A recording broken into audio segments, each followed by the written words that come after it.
Today I'm going to be setting up the Bambu Lab X2D. It's a little bit different from the X1C, and that's what we're going to explore.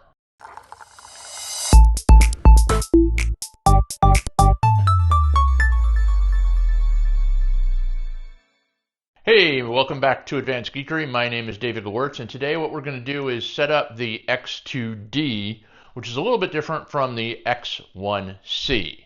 Now, the key thing here is I've already pulled out the AMS. I've taken it out of the box. I mean, you've probably seen the box opening process a ton of times. You open it from the box, you unscrew a couple things, you pull the AMS out, you're done with that.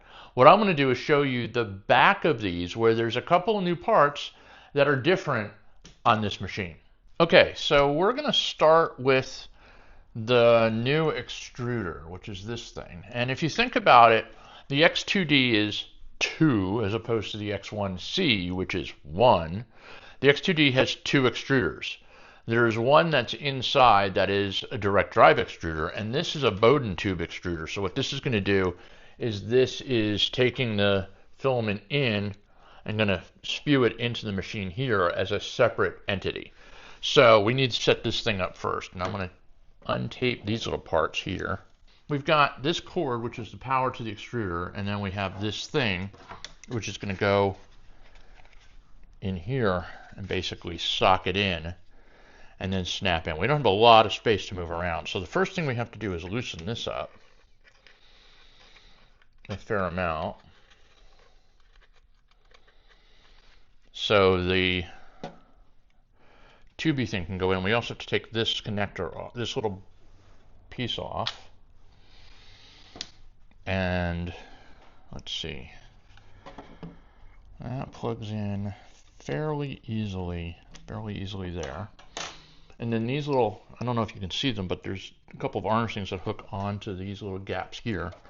And this is supposed to slide. There we go. Now it slid in.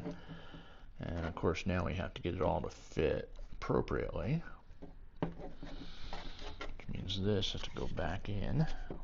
There we go. Okay, so we got these up here, and we bring it. Looks like it's stable. All right, except I forgot to put this back on. So this little piece goes on here. So there's a wrench spot go here, and righty tighty, lefty loosey. So we'll tighten it. Slide in there. And hopefully that's where it's supposed to be. Okay. So we have that installed. Now we take this tube. There's gray and there's white. And white goes to white. So we have the white tube here. And we have the white tube here. And that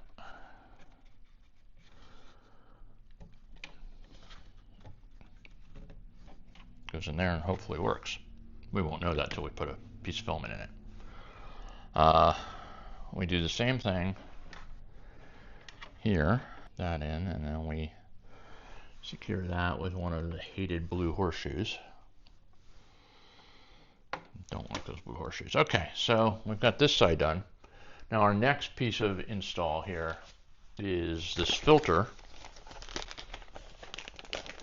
This goes in this way because otherwise the cable would be in the way of the chute. So we put this in here.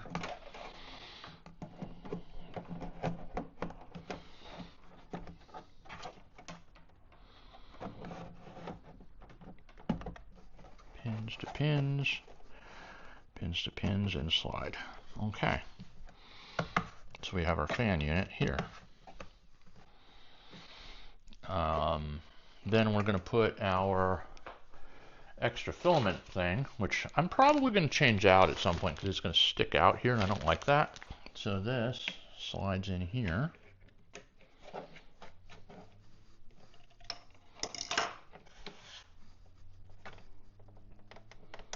Like that. And then this thing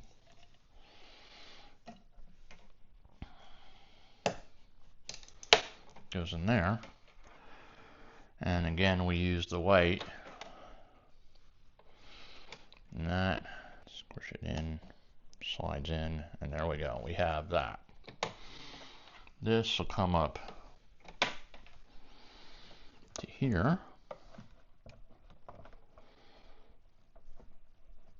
Should be secured, okay. And then we have a couple cables. I'm back. So I stepped away for a minute to figure out where the cables go. And so basically you've got one cable going up to the AMS to the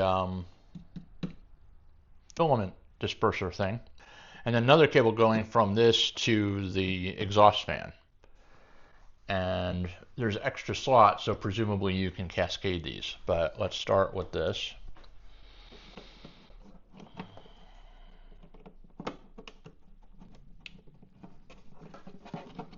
It goes in there.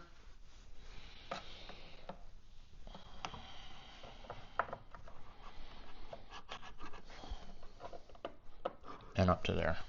There's a lot going on in the back of this thing. And then this one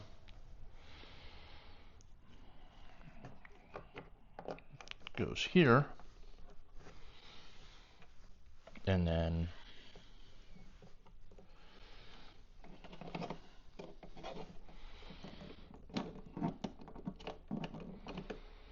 back up to here as well.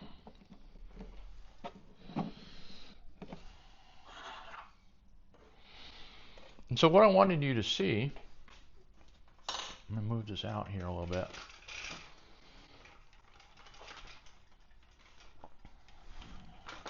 There you go. So what I wanted you to see, if you look at this, is the difference between the two machines. This is the X1C. Let me get this out of here for a moment. And it's got a single filament switch thing. And it plugs right into the unit, and that's pretty simple, and a connector to the AMS. Here, we have a lot more going on. We have two, because we have two extruders. Then we have two coming out, one going up to the AMS, and then one going to the external spool. And we have a fan unit, which this does not have, that is also powered. Now, the interesting thing, of course, is that my poop collector fits nicely here. My poop collector does not fit nicely here, so I'm going to need a different poop collector to make this thing actually fit in. So that's a little change as well. But there you go. That's the basic setup. What I'm going to do next is take this into the Fab Lab, plug it in, and start doing a test or two. And I'll tell you how that resulted in, well, for you, seconds, and for me, later today sometime or tomorrow. See you in a few. This program is sponsored in part by the Advanced Geekery weekly newsletter. Want exclusive access to my latest ZDNet articles, behind-the-scenes updates on my projects, and must-watch YouTube videos curated just for you? How about fascinating reads from around the web and a chance to have your own project spotlighted? It's all in the newsletter. And the best part, subscribing is absolutely free.